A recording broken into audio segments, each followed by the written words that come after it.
Muito bem, muito bem, muito bem. Mais uma revisão da aula de língua portuguesa.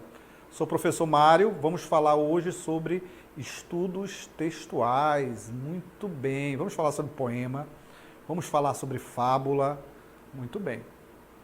Aula de hoje, olha só, observe aí. Aula 31, língua portuguesa, estudos textuais, poema, texto injuntivo, fábula, muito bem. Vamos falar sobre poema, olha só, conceito de poema.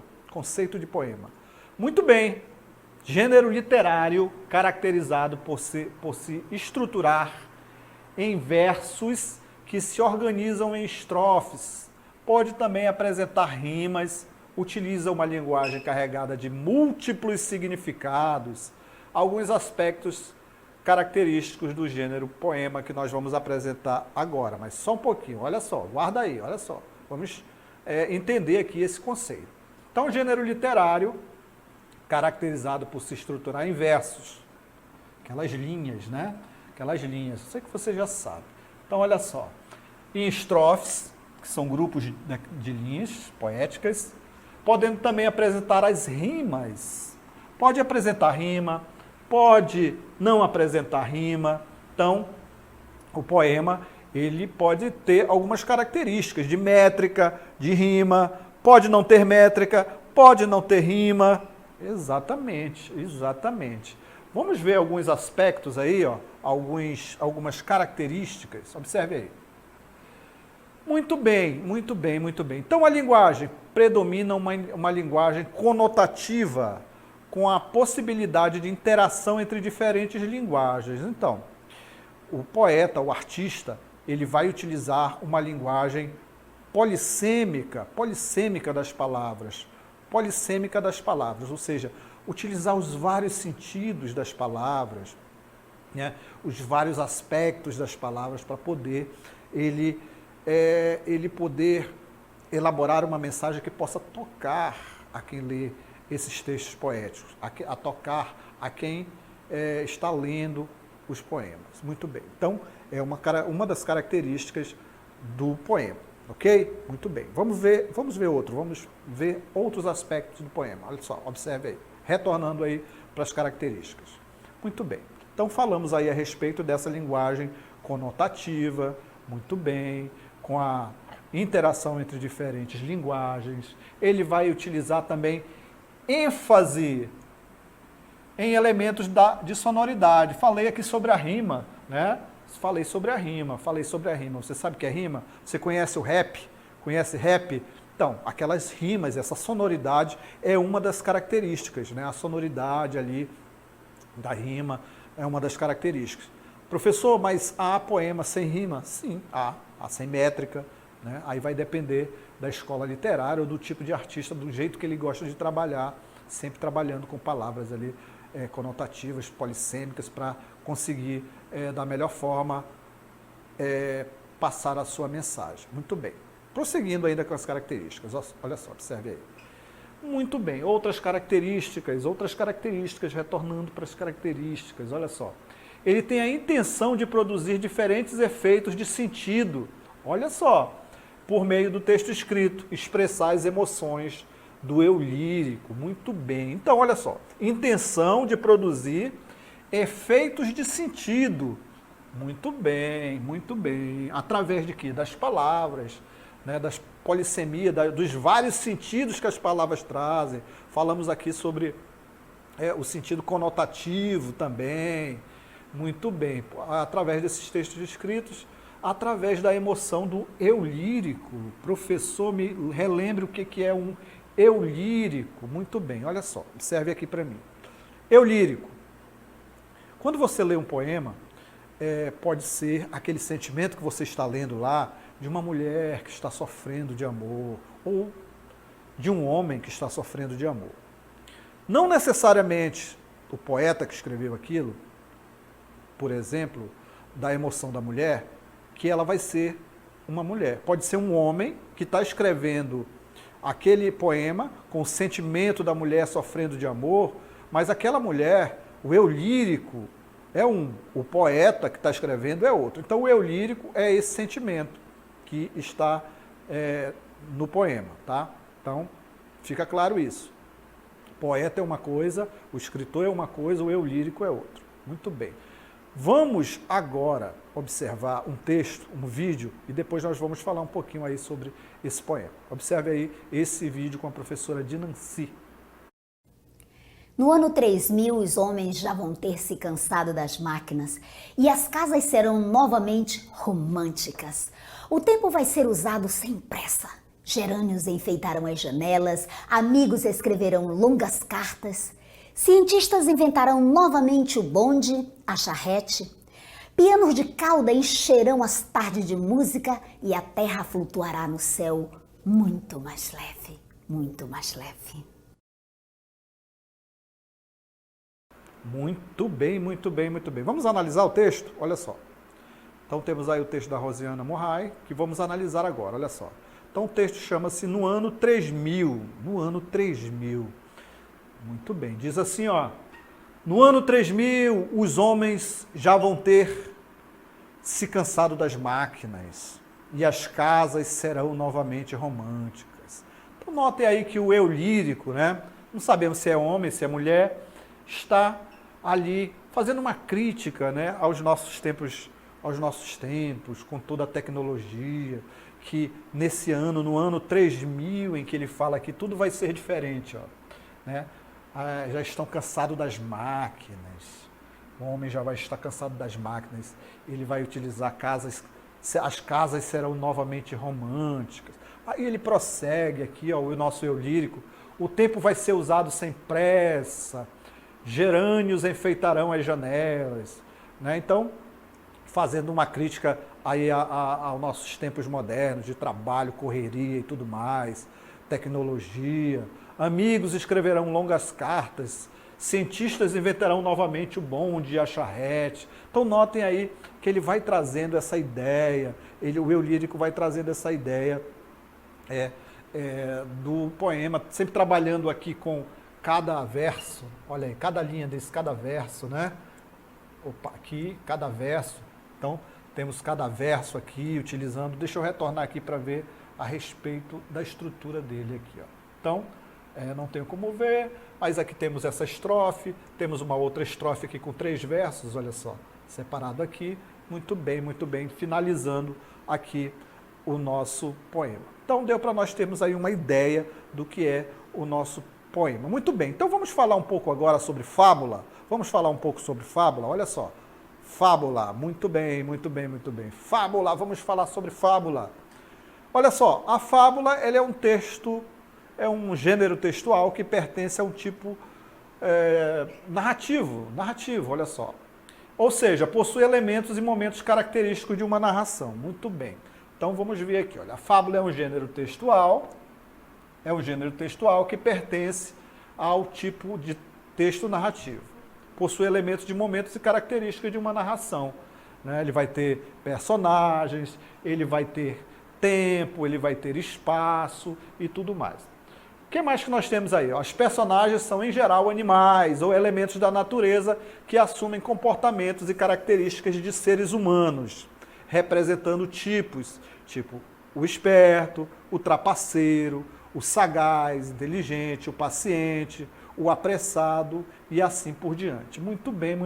Então, o que é interessante sabermos a respeito aí da fábula? Observe aqui. Deixa eu explicar para vocês um pouco melhor. A fábula, ele vai ter personagens, são animais que falam, né? Tem aspectos humanos, eles vão falar. Aí vai ter alguns aspectos de personagens ali, trapaceiros, outros inteligentes, e sempre ele vai trazer ali uma lição de moral, um ensinamento. Então, isso são características da fábula. Ficou claro aí? Muito bem. Prosseguindo, olha só, observe. Falando ainda sobre fábula, observe aí. Então, as fábulas, elas apresentam de maneira metafórica, olha só, indicando metáforas, né? Metáforas sobre a vida, metáforas sobre o ensinamento, né? Alguma relação social entre os seres humanos, criticando relações sociais, A partir disso, outra característica marcante nas fábulas é encontrada a lição de moral. Sempre vai ter uma lição de moral nas fábulas. O que é isso, professor? Você me perguntaria. Aí eu diria para você, é um ensinamento, A fábula ela vai trazer um ensinamento. Além de trazer essas características dos animais que falam, os animais que têm características humanas, eles vão trazer ao final um ensinamento. Muito bem, muito bem, muito bem, muito bem. Vamos prosseguindo então, vamos ler uma fábula? Vamos ler uma fábula? Olha só, o macaco perante o juiz de direito. Muito bem, leiam comigo esse texto, leiam comigo. Olha só, o macaco perante o juiz de direito. Andava um bando de macacos em troça, pulando de árvore em árvore nas bordas de uma grota. Eis senão, quando um deles, olha só, vê no fundo uma onça que lá caíra. Os macacos se enterneceram e resolvem salvá-la. Para isso, arrancaram cipós, emendaram-nos bem, amarraram a corda assim feita à cintura de cada um. É isso, de cada um. Vamos lá, de cada um deles. E atiraram uma das pontas à onça. Com o esforço reunido de todos, conseguiram içá-la e logo se desamarraram, fugindo. Um deles, porém, não o pôde fazer a tempo e a onça segurou imediatamente. Muito bem. Olha aqui uma das características da nossa fábula. O personagem vai falar aqui, ó, né? Então, quem é que vai falar? É a onça. Então, características humanas, características humanas. A onça diz, olha só, compadre macaco, disse ela, tenha paciência, estou com fome e você vai fazer-me o favor de deixar-se comer. O macaco rogou, instou, chorou, mas a onça parecia inflexível. Simão então lembrou que que a demanda fosse resolvida pelo juiz de direito. Muito bem, a demanda fosse resolvida pelo juiz de direito. Foram a ele, o macaco, sempre agarrado pela onça, é juiz de direito entre os animais. Muito bem, é juiz de direito entre os animais o jabuti, cujas audiências são dadas à borda dos rios, colocando-se ele em cima de uma pedra. Os dois chegaram e o macaco expôs as suas razões. O jabuti ouviu e no fim ordenou, bata palmas. Apesar de seguro pela onça, o macaco pôde a si mesmo bater palmas. Muito bem.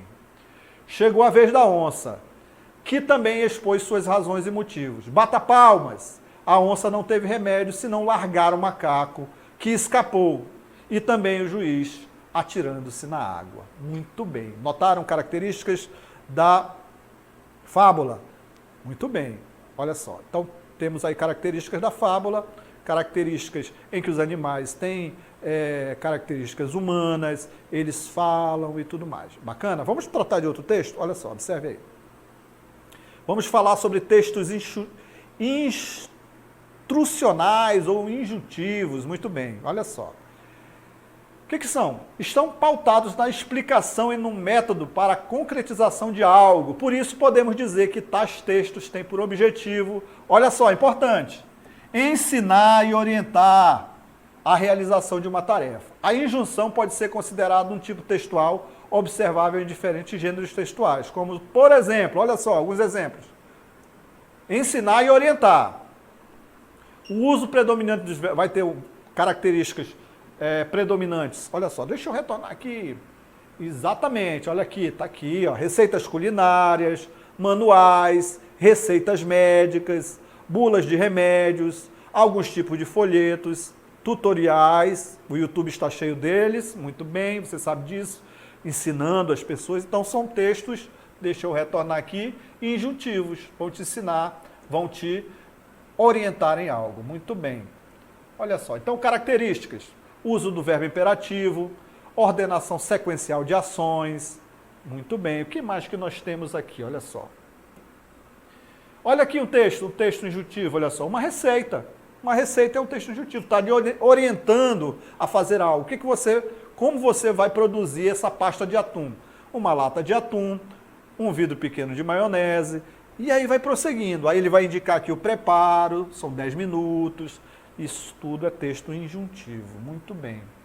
Aí ele vai te dizer para conservar na geladeira e o rendimento, e vai te dar a sequência, olha, do passo a passo. Primeiro passo, o que você vai fazer? Vai te orientando, olha aí, vai te orientando. Segundo passo, vai te orientando, você pode inventar vários sanduíches e tudo mais. Então, sempre ele vai trazer essas características, né? Ele vai indicar essas características. Muito bem. Exatamente.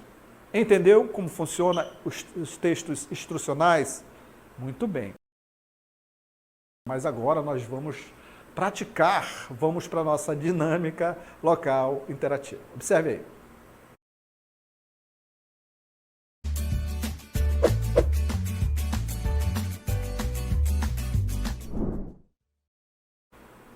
Temos um texto. Olha só, questão 1. Você vai ler esse texto que chama-se A Minhoca e a Serpente. Muito bem, olha só.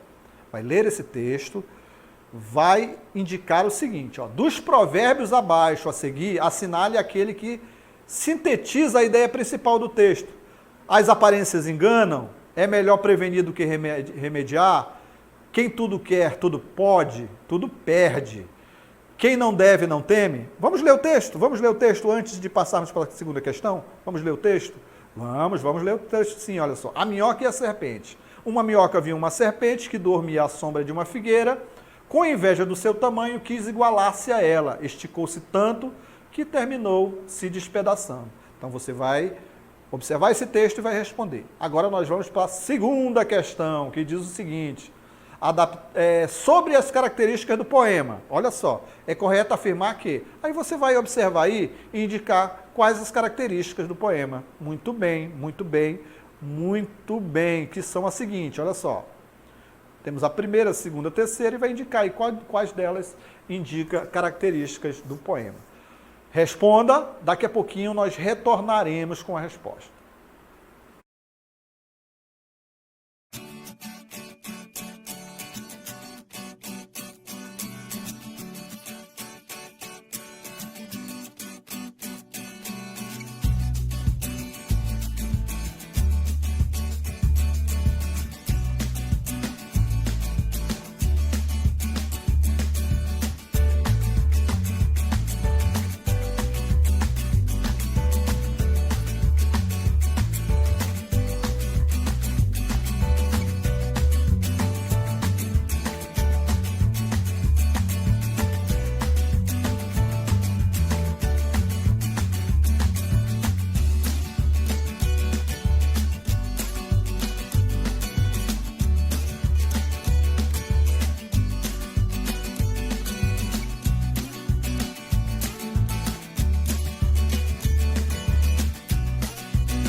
Muito bem, muito bem, muito bem. Retornando, vamos analisar o nosso texto? Olha só, observe aí.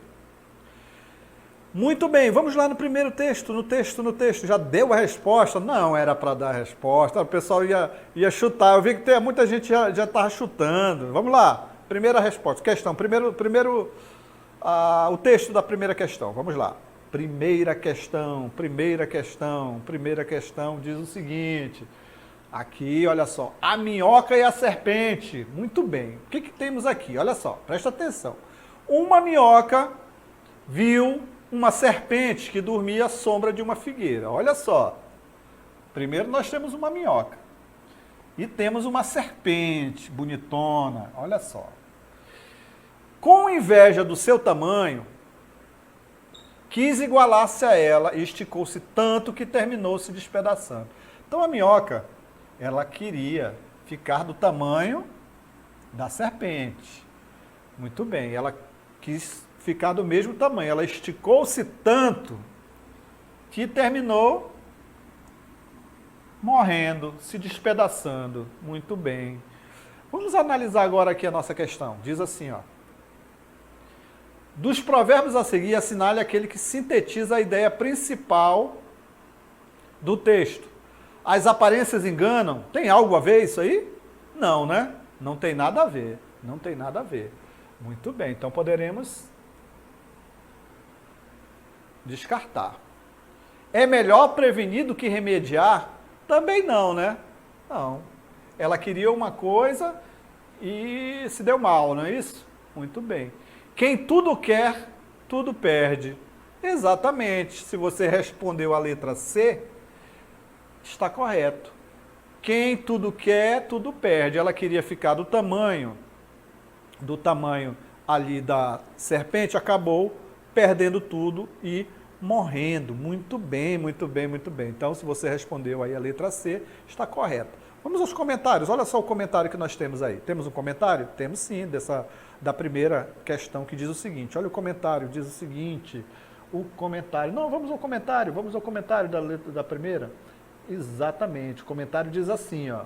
O comentário diz assim: a minhoca não estava satisfeita com a sua condição, olha só. Por isso invejava as características físicas da serpente.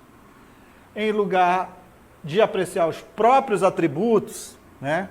A minhoca também tinha as suas belezas, a sua beleza. Por querer ser como a serpente, perdeu a vida que tinha despedaçando-se, olha só. Muito bem, então...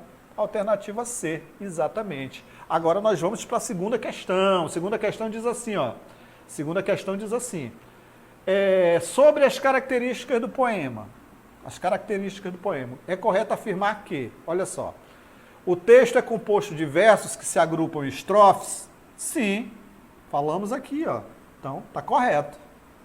O poema tem ênfase em produzir efeitos de sentido por meio do texto escrito? Sim, efeito de sentido, estão lembrados? A polissemia das palavras, efeito conotativo e tudo mais. Correto também, 1 e 2. No poema é inexistente, ou seja, não existe a preocupação com o ritmo, com a métrica e as rimas? Não, não está correto. Então podemos indicar o seguinte, que a resposta correta é a primeira e a segunda. Então, a primeira e a segunda, letra D, não é isso? Letra D, muito bem. Vamos aos comentários? Temos comentários? Letra D, alternativa D. As afirmativas 1 e 2 comentam adequadamente o gênero textual poema. A afirmativa 3 é inadequada porque a preocupação com ritmo, métrica e rima são, sim, uma das preocupações presentes na composição de um poema. Exatamente, exatamente, exatamente. É isso aí. Muito bem. Obrigado pela participação de vocês e nós nos encontramos em uma outra oportunidade. Tchau.